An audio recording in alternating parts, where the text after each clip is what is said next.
We're going to be looking at several scriptures today, so just have your Bible handy.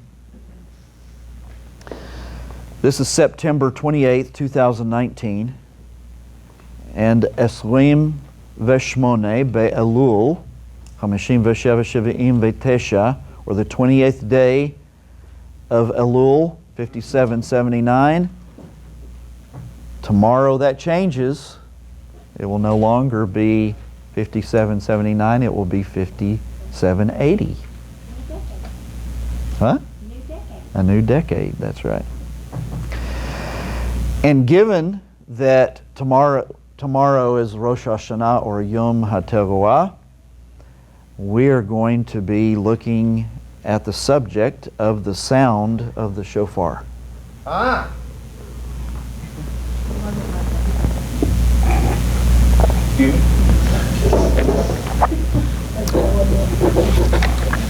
All right. The shofar is mentioned frequently in the Hebrew Bible, that would be the Tanakh, in the Talmud, which are the writings of the sages about the Tanakh, and in other rabbinic literature. And the first mention in the scripture of shofar,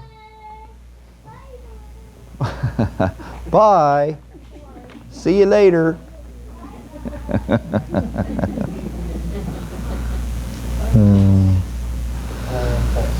So the first instance of or mention of the shofar is found in Shemot chapter 19, verses 12 through 19. In the Complete Jewish Bible, page 81.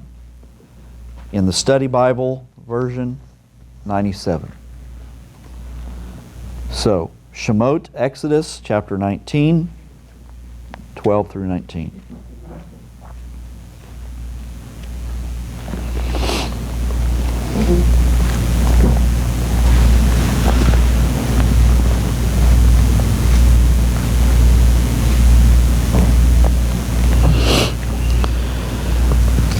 It says you are to set limits for the people all around. This is when they're at Har Sinai, Mount Sinai. And say, be careful not to go up on the mountain or even touch its base. Whoever touches the mountain will surely be put to death. No hand is to touch him, for he must be stoned or shot by arrows. Neither animal nor human will be allowed to live. When the shofar sounds, they may go up on the mountain. Now we're going to keep reading here in a minute because it goes all the way down to verse 19. But this is the first mention of shofar. So it begs the question, so that here they are at Har Sinai. As Hashem is speaking to them, He just matter-of-factly says, when you hear the shofar sound. Okay? So this indicates that they were aware of and used the shofar prior to this event at Har Sinai. Now, the sages say that the use of the shofar harkens back to when Abraham was going to sacrifice Yitzchak, and the Lord provided the ram with his horn stuck in the bush to be the substitute sacrifice instead of Yitzchak. So that they harken back to that particular event as to why the ram's horn is used as a shofar. But what we don't know is we don't have any historical record of who came up with the shofar, okay, and how was it developed, etc., etc. Just all of a sudden, in the book, Hashem is saying, don't do this, and when, When the shofar sounds, then you can go up the mountain. Okay? So, let's keep reading. Moshe went down from the mountain to the people. So he was already up there speaking with Hashem. And separated the people for God, and they washed their clothing. He said to the people, "Prepare for the third day.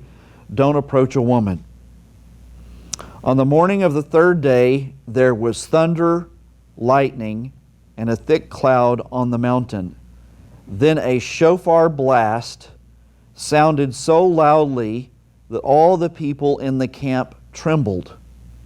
Now, if you don't have a complete Jewish Bible, you're probably going to read something like a trumpet. There was the sound of a trumpet.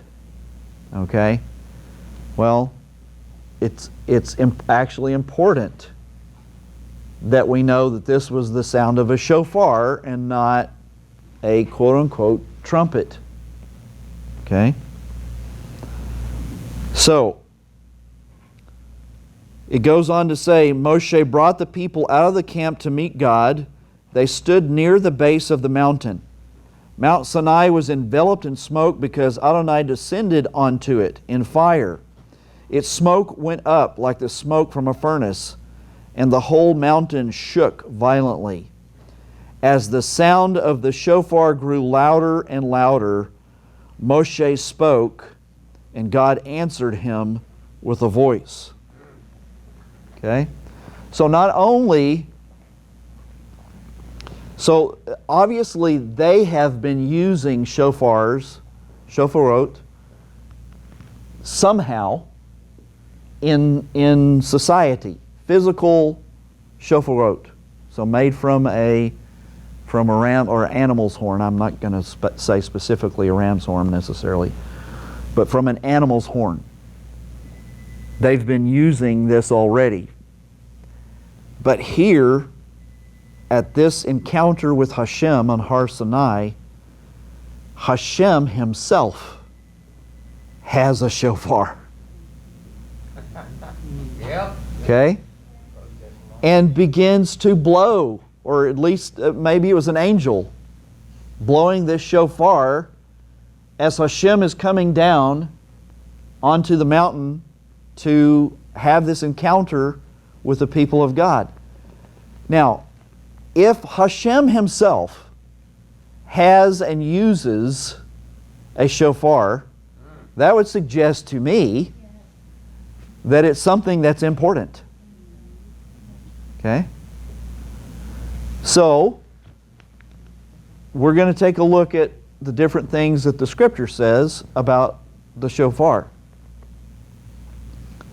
So we have this blast of the shofar emanating from the thick cloud on Har Sinai, and it makes the Israelites tremble in awe. And then if we turn over a few pages to chapter 20, verse 15 or verse 18, depending on your translation.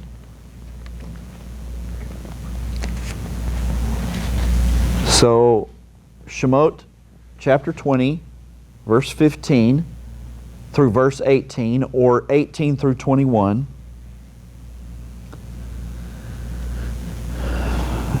It says, all the people experienced the thunder, the lightning, the sound of the shofar, and the mountain smoking. When the people saw it, they trembled. Standing at a distance, they said to Moshe, "You speak with us, and we will listen, but don't let God speak with us, or we will die." Moshe answered the people, "Don't be afraid, because God has come only to test you and make you fear Him, so that you won't commit sins." So the people stood at a distance, but Moshe approached the thick darkness where God was. Okay? Now if we move on in the Scripture, it tells us that the first day of the 7th month, which is Tishrei, is termed as a Zikron Teruah. Literally translated, that is memorial of blowing. Okay? And we find this in Vayikra, Leviticus chapter 23, verse 23 through 25. Page 137 in the Complete Jewish Bible and 160 in the Complete Jewish Study Bible.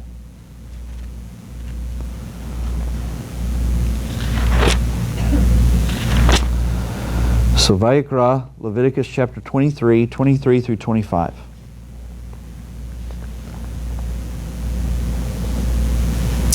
Adonai said to Moshe, "Tell the people of Israel, in the 7th month, the first of the month is to be for you a day of complete rest for remembering, a holy convocation announced with blasts on the shofar.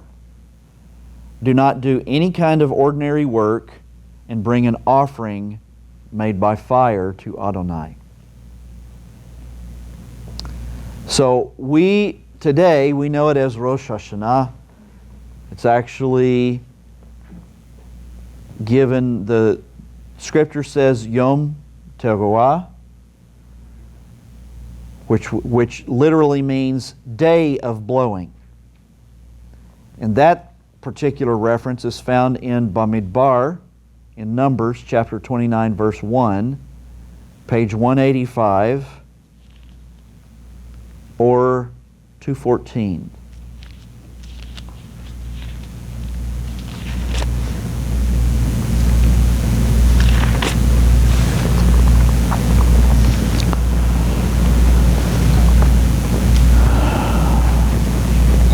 So in the Vayikra passage, it calls it a memorial of blowing, and in the Bamidbar passage, it calls it day of blowing. It says, "In the 7th month, on the first day of the month, you are to have a holy convocation.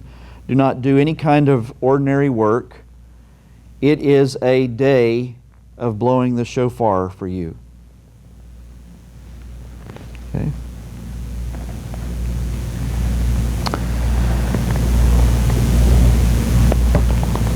We're not going to look at all of the scriptures that I'm going to give you today, but we are going to look at some of them. The shofar was also used to announce the new moon.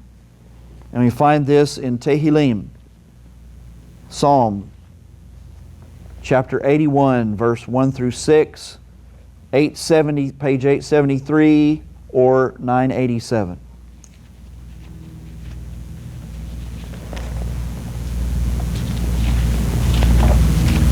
Pages again, please. 873, 987. Tehillim, Psalm 81, 1 through 6. For the leader on the Gittit by Asaph. Sing for joy to God our strength. Shout to the God of Yaakov. Start the music, beat the drum. Play the sweet lyre and the lute. Sound the shofar at Rosh Chodesh and at full moon for the pilgrim feast. Because this is a law for Israel, a ruling of the God of Yaakov. He placed it as a testimony in Yosef when he went out against the land of Egypt. It was also used to announce the Jubilee year. That's found in Vayikra, Leviticus chapter 25. So we're going back again.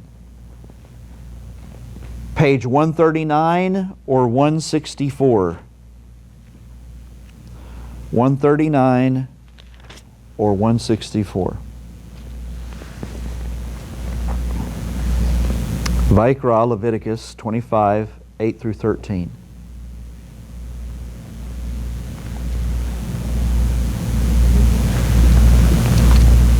You are to count 7 Shabbats of years, 7 times 7 years, that is 49 years.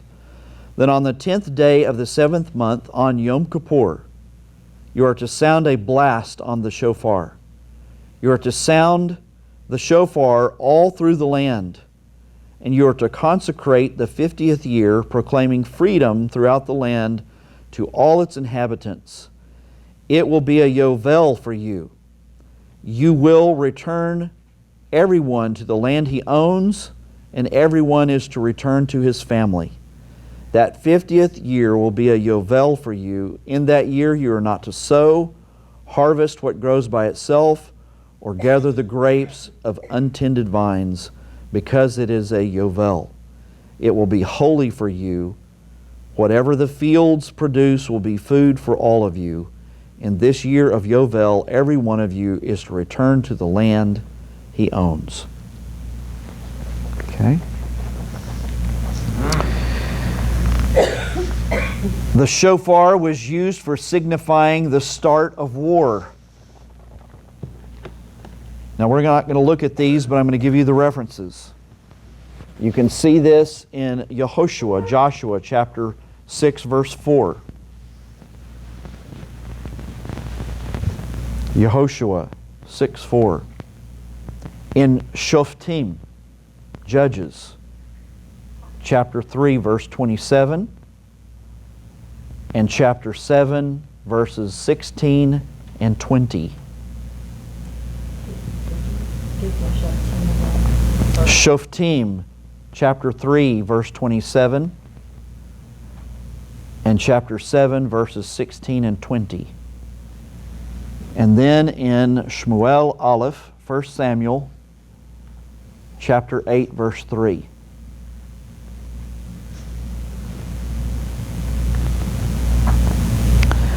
Later, they were also employed in processions as musical accompaniment. And we can find that in Shmuel Beit, 2 Samuel, chapter 6, verse 15. And in Divrei Chayamim Aleph, or 1 Chronicles, chapter 15, verse 28. The first one, Shmuel Beit, 2 Samuel 6:15.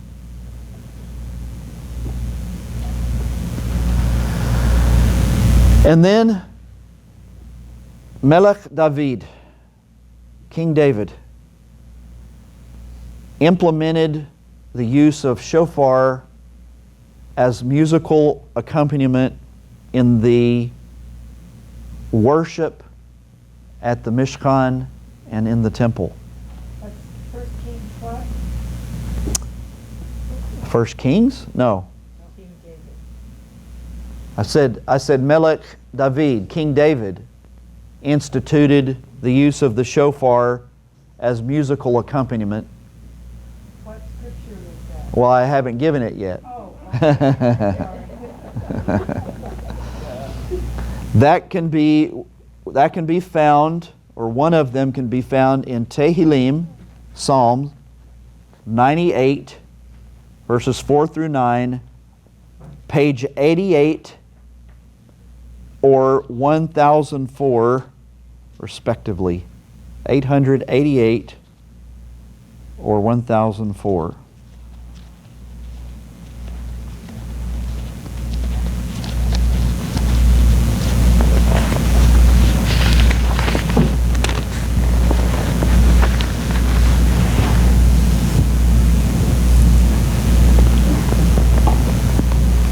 Says, shout for joy to Adonai, all the earth. Break forth, sing for joy, sing praises. Sing praises to Adonai with the lyre and melodious music, with trumpets and the sound of the shofar. Shout for joy before the King, Yod-Heh-Vav-Heh. Let the sea roar and everything in it, the world and those living in it. Let the floods clap their hands. Let the mountains sing together for joy before Yod-Heh-Vav-Heh, for He has come to judge the earth. He will judge the world rightly and the peoples fairly. This is one of the psalms that was proclaimed during worship in the temple. And then he also writes in Tehillim 47:5, God goes up to shouts of acclaim, Adonai, to the blast of the shofar. And then eventually they were actually inserted into the temple orchestra, and we find that in Tehillim 150, page 940 or 1061. So Tehillim 150.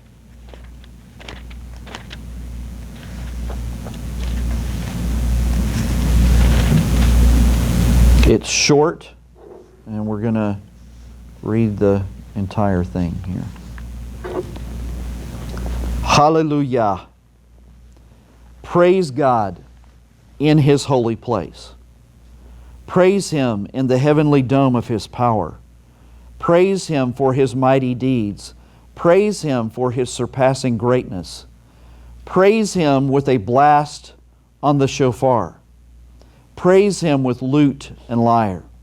Praise Him with tambourines and dancing. Praise Him with flutes and strings. Praise Him with clanging cymbals. Praise Him with loud crashing cymbals. Let everything that has breath praise Adonai. Hallelujah. Now, if you know anything about the historical writings about the practices during the time of the temple, you'll find that every one of these things that's listed here in Psalm 150 was part of the actual practice of worship in the temple. Okay? So David made sure that these instruments and so on were used during temple worship. For a long time, it was just the Levi'im as a choir that would sing during temple worship. But then Melech David introduced the use of instruments as well in the practice of worship to Hashem. Okay? Now, I want us to make a note of something. There is a description of trumpets in Bamidbar, Numbers chapter 10. This is a different instrument. This is not the shofar. It's actually a completely different word in Hebrew. And if you want to write this down because you're a Hebrew person, I don't mean a Hebrew person, but somebody who's interested in Hebrew, the language, the word for trumpet that's used in Bamidbar 10 is Hatzotzra. Really easy word to say. Hatzotzra. H-A-T-Z-O-T-Z-R-A-H.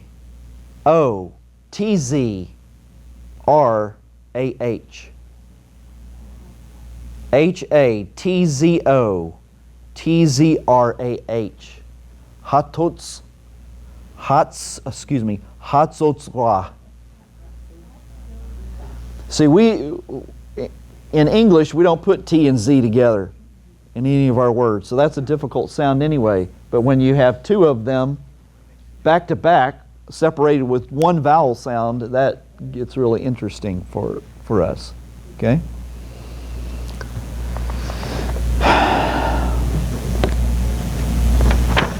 All right, here's some historical information. In the temple in Jerusalem, the shofar was sometimes used together with the trumpet. Okay? On Yom Teruah, the principal ceremony was conducted with the shofar, which instrument was placed in the center with a trumpet on either side.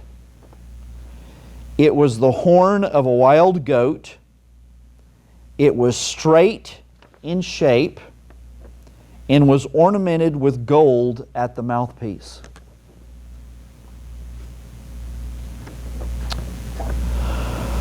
On fast days, however, the principal ceremony was conducted with the trumpets in the center and with a shofar on either side. On those occasions, the shofarot were ram's horns, curved in shape and ornamented with silver at the mouthpiece.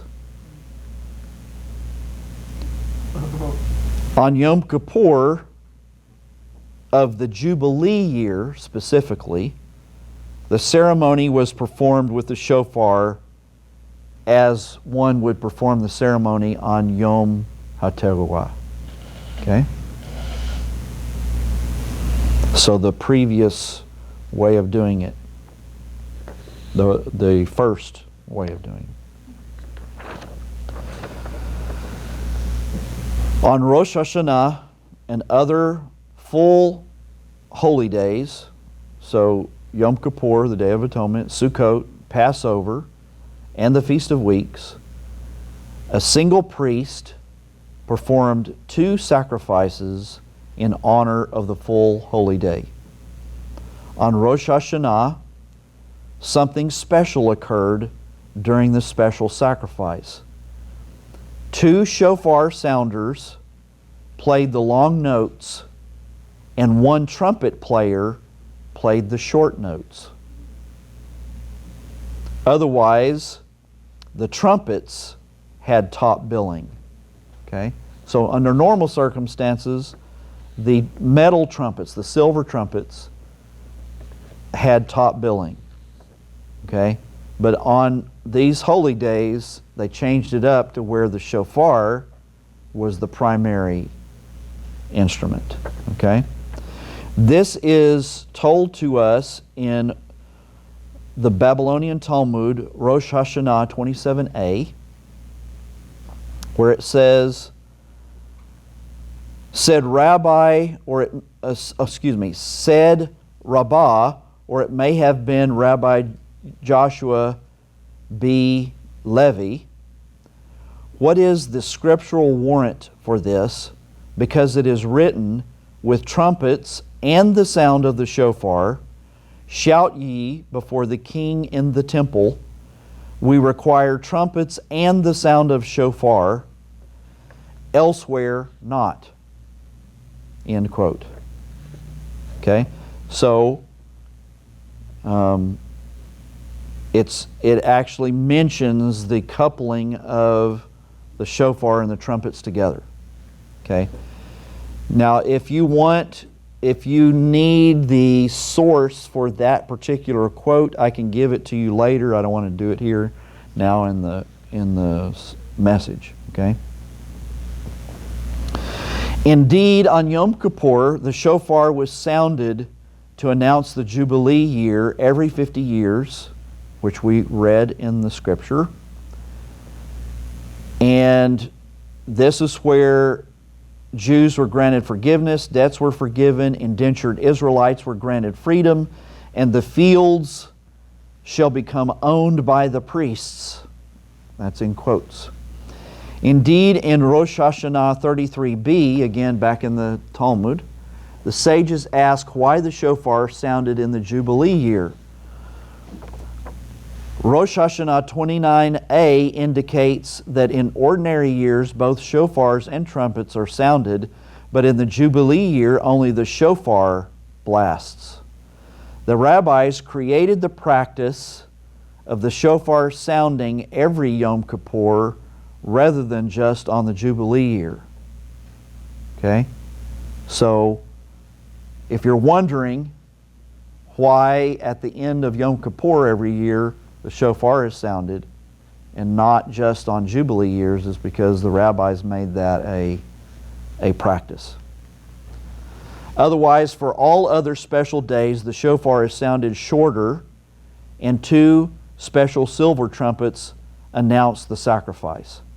When the trumpets sound the signal, all the people who are within the sacrifice, the area of the sacrifice, prostrate themselves, stretching out flat, face down on the ground. Okay?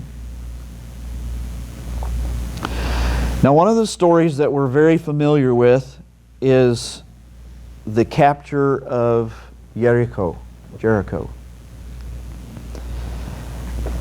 If you remember the story, it was the shofar that was blown to do that. So as they surrounded the walls, the shofar was blown. They did this, if you remember the story, once a day for 6 days. They marched around the city one time, blew the shofars, and then went home. Okay? Next day, they make a march around the city, blow the shofars, go home. I'm sure that those people in Jericho were going, man, these people are crazy. What in the world are they doing? And then on the 7th day, they marched around 7 times and blew the shofar 7 times, and the walls all came down. Now, if you don't think that there's power in the sound of the shofar, think again. Okay? The shofar was commonly taken out to war so the troops would know when a battle would begin. The person who would blow the shofar would call out to the troops from atop a hill. All of the troops were able to hear the call of the shofar from their position because of its distinct sound. Now this isn't, what I'm doing today is not exhaustive. There's actually more. In fact, 72 times in the Tanakh, the shofar is talked about. Okay? So it has a place of prominence in the Bible. And it actually has, again, like I prayed earlier today, it has some kind of spiritual power that we don't understand. It has an impact of some sort on the spiritual realm. And it was used, one of the things that I don't have in my notes, but when they were having the coronation for a king of Israel, the shofar was blown. If the king went in procession, traveled in procession from one city to another, there would be a group that would go ahead of the king, announcing his arrival by blowing the shofar. Okay? When a young man was coming for his bride to take her to himself, there would be a person assigned to go ahead of the bridegroom and sound the shofar. Okay? Yeah, there's patterns. It's one of those patterns in the Bible. Okay? I want to finish by declaring Tehillim, Psalm 89:15. I'm going to declare it as it's written, and then we're going to go back and take a look at specific words in this verse so that you have a full grasp of what is being said. Blessed are the people that know the joyful sound. They shall walk, O Lord, in the light of your countenance. Okay?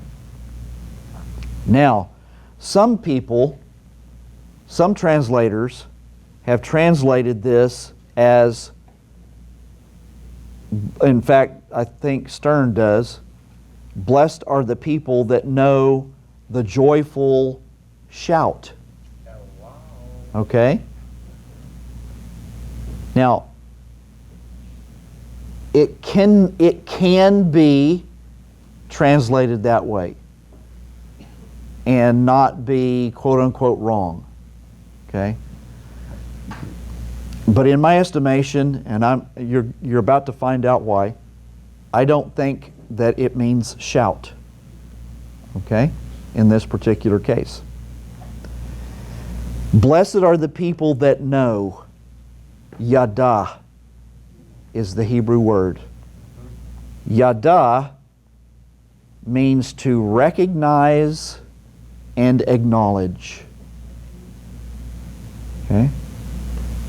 To recognize, oh, hey, I know that sound. And acknowledge the joyful teruah. Okay? So it actually specifically uses teruah, which is the sound that the shofar makes. So personally, I believe that when it says that know the joyful sound, that it's talking about the sound of the shofar, not the sound of shouting. They shall walk. Halak. Does anybody recognize that word? Halak? Halakha? Halakic? It means live. They shall live, O Lord, in the light, the light of your panim. Panim can mean faces or presence. So this is actually telling us that the person, blessed is the person that recognizes and acknowledges the sound of the shofar, because they will live in the light of God's presence. That is a blessing, okay, that is uttered over us. That blow the shofar and hear the shofar. It is a commandment from Hashem to do. So who is it? Who is it that blows the shofar for the purpose of hearing the sound? The people of Israel. Okay? Does any other people in the world blow a shofar? So who is this verse addressing? The people of Israel. Blessed are the people of Israel who hear, who recognize and acknowledge the sound of the shofar. Michael, you were wanting to say something. It's written somewhere, and I have looked and cannot find it anywhere. But I know it's in the book that it's a covenant. The shofar, the sound of the shofar is a covenant. It's a covenant. And I can't find it. I've read it somewhere. I'm not aware of that verse, but if somebody finds it, then let me know.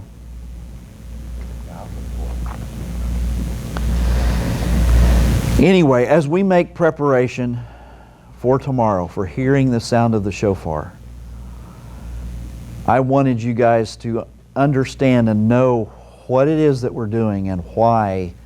What does the Scripture say about the shofar? And I wanted to especially close with that blessing over all of us. I hope all of you can be here tomorrow evening at 7 to worship Hashem and to hear the sound of the shofar, to live in the light of His face and the light of His presence. All right, let's pray.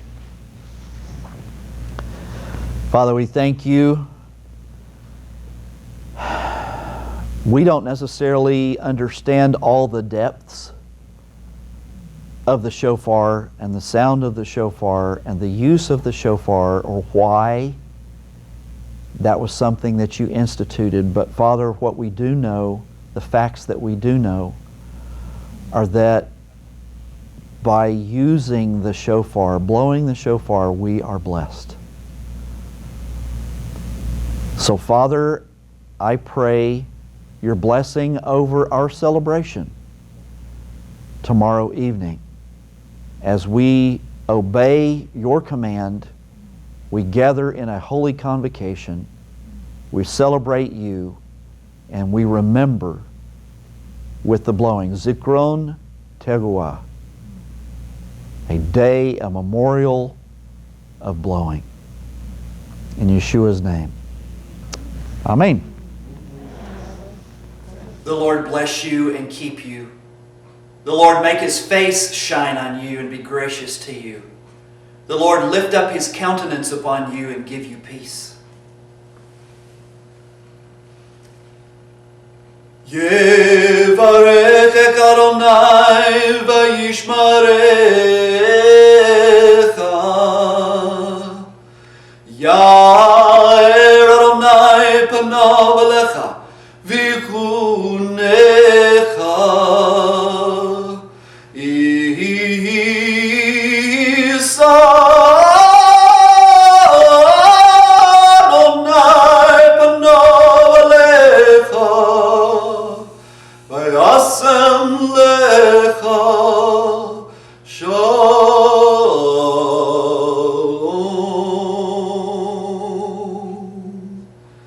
B'shem Yeshua Mishikenu Adonenu Tzidkenu Yeshuatenu Sar Shalom.